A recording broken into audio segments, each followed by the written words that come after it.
Right hand? Yeah. If your right hand opponent wins the ace of diamonds, aren't they just going to return partner suit? Just be a good partner and play their suit back? And we said, and unless that was a singleton queen of hearts. I already fooled them. I think I got that. All right, no. So you don't want your right hand opponent to gain the lead. Now you have no control over this. You don't know who has the ace of diamonds.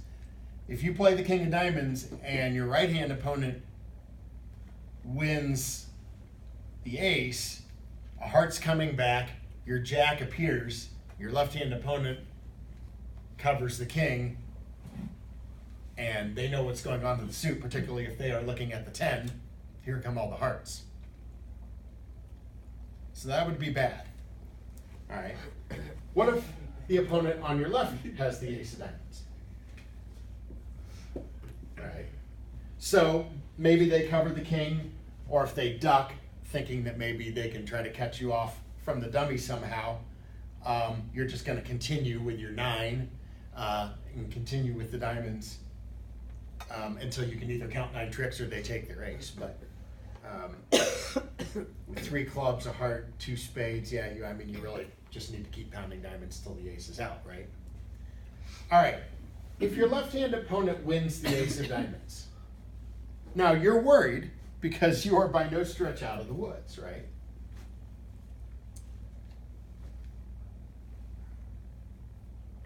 Is it really automatic that your left-hand opponent is going to lay down the king of hearts? Why not? Because he doesn't know you have a double. All right.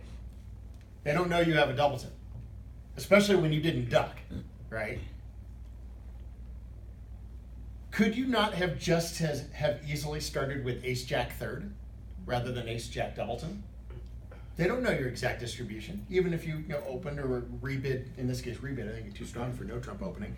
But even if you jump rebid, no trump. Okay, so they know you have a balanced hand. They don't know whether you have 2 hearts, started with 2 hearts or 3 hearts or 4 hearts.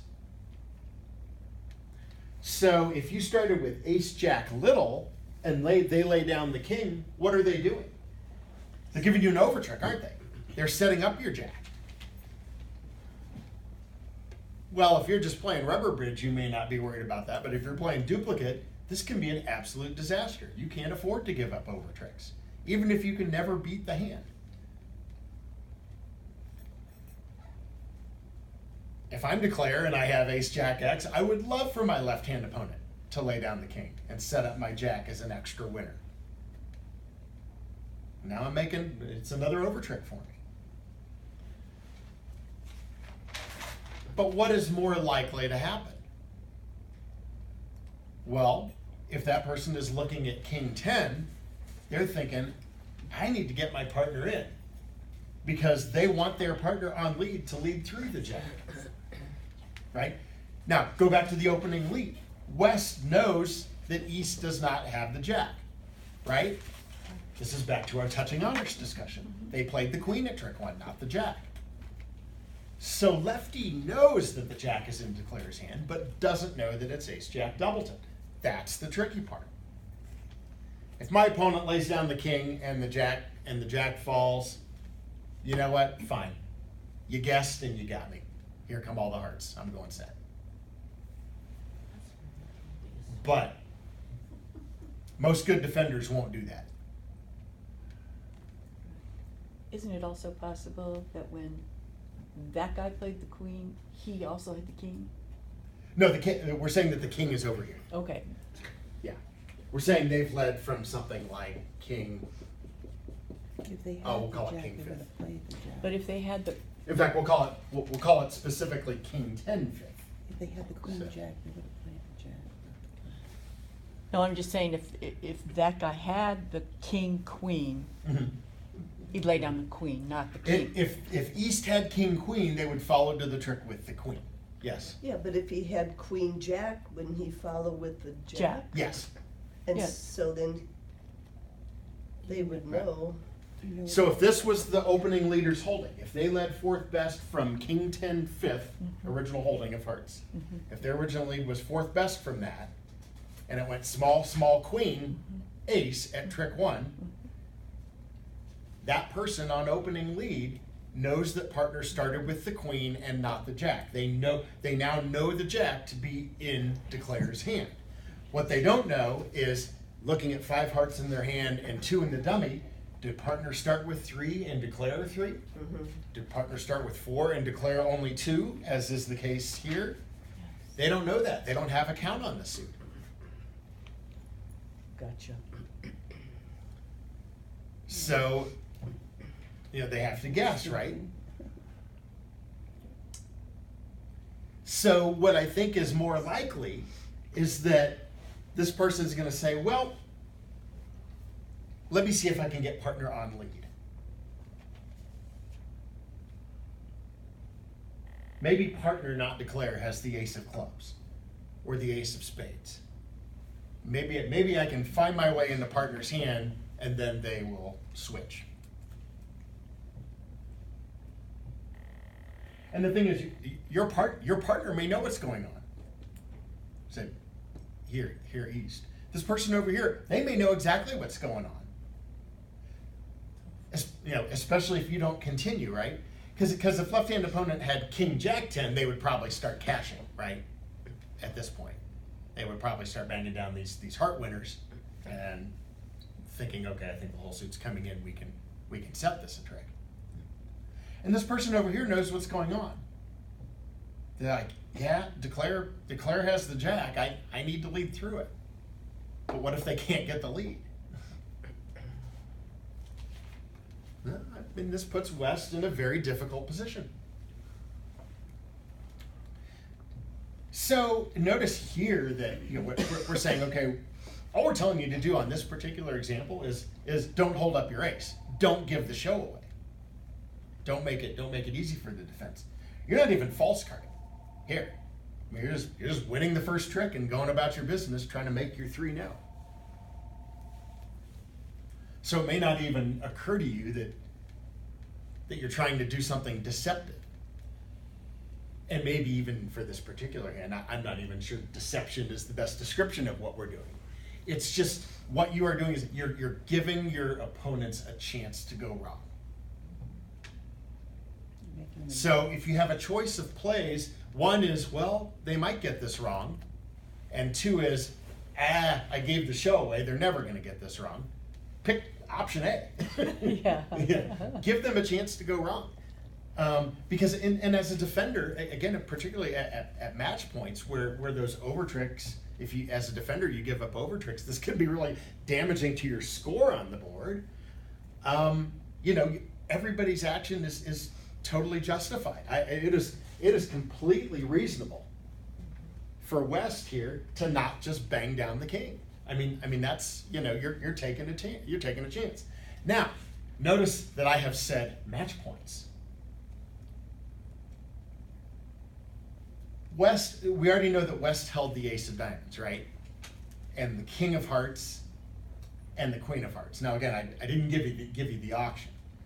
But the opponents have freely bid to a game, and let's say in that process there was, say, a jump to 2 no trump, something, or something that would convey a very strong hand here. All right, let's say you're playing Swiss or knockouts, where over tricks tend to not matter much at all, and the premium is on beating the contract. All right, and West, you're over there doing the math on this thing, and you're like, all right, I started with the ace of diamonds and the king of hearts. And partner showed up with the queen of hearts, and declare has 19 points, and I see 8 points in the dummy, you do all your math, and you say, there's no way in the partner's hand. Partner cannot hold the ace of clubs or ace of spades. This is part of your deductive process. Partner can't hold that card. Partner's never getting in. That was it. We saw it at trick 1. We saw partner's points. Queen of hearts. That was all. It was a nice card for partner to have. And so let's say you arrive at the conclusion, you know what? These diamonds are coming in for declare. I'm sure they have 9 tricks. We are never, ever beating this hand unless I drop the doubleton jack. In that case, you pound down the king because it's the only way you would beat it. So whenever you're playing teams, you adopt you are unconcerned. Throw over trick caution to the wind and you adopt the only line of defense that could beat the hand. So you bang down the king. If it works and you drop the jack and your hearts come in, you've set the hand. You've probably created a nice swing, by beating this game. And if the jack doesn't fall and you've given up an over trick, didn't matter. Making 4 versus making 5, or making 3 versus making 4. Doesn't matter. You weren't beating their game. So that should be your approach. I think also this is, because it was for me too. When I was kind of coming up, gaining experience and playing different formats. This is why I think a lot of people like team games. Yeah, yes, we still play mostly pairs. We play mostly match points. That's what we do at the club most of the time, and it is still the most popular format. Unless we're at a tournament where the team games tend to be very popular. But a lot of players are much more comfortable playing teams where they don't have to worry about this, right? Or they're declaring a hand and they're like, I just want, I'm sure Diane has seen this. We've been playing in the game and I see her wipe the sweat off her brow because she just made her contract and she's thrilled to have made her contract. And I say, very nice. Now let me show you where you missed an over trick. Oh, you decided to just cash out. Yes, you cashed out. I said, all right, great. That's an average board. Did you want an average or did you want a top? Because you had a chance for a top. And a lot of people don't want to worry about it. Because it's hard enough work to make your contract, right? You're not thinking about an over trick, And as a defender, I think we do the same thing.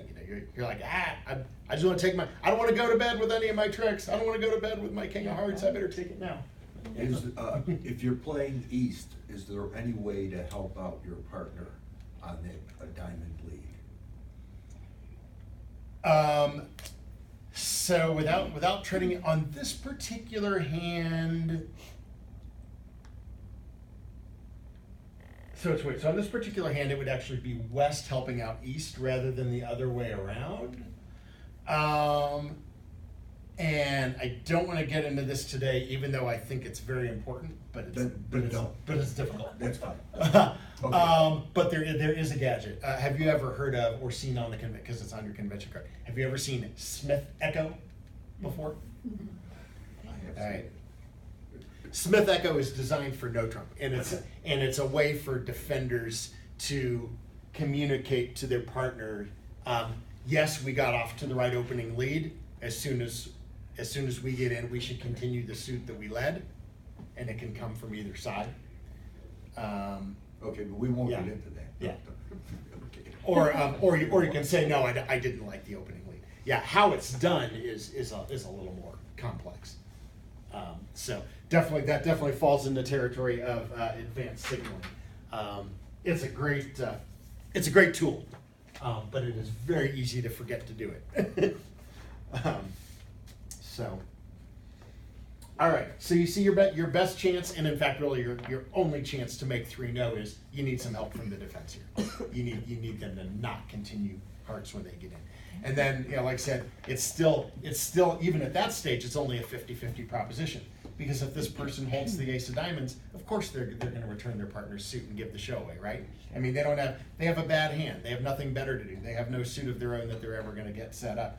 If they win their ace of diamonds, probably the ace of diamonds and the queen of hearts was the extent of their honors, and the best they can hope for is shoot back partner's suit and hope that it's coming in. So, any questions about that one there? All right, well, let's look at another case here.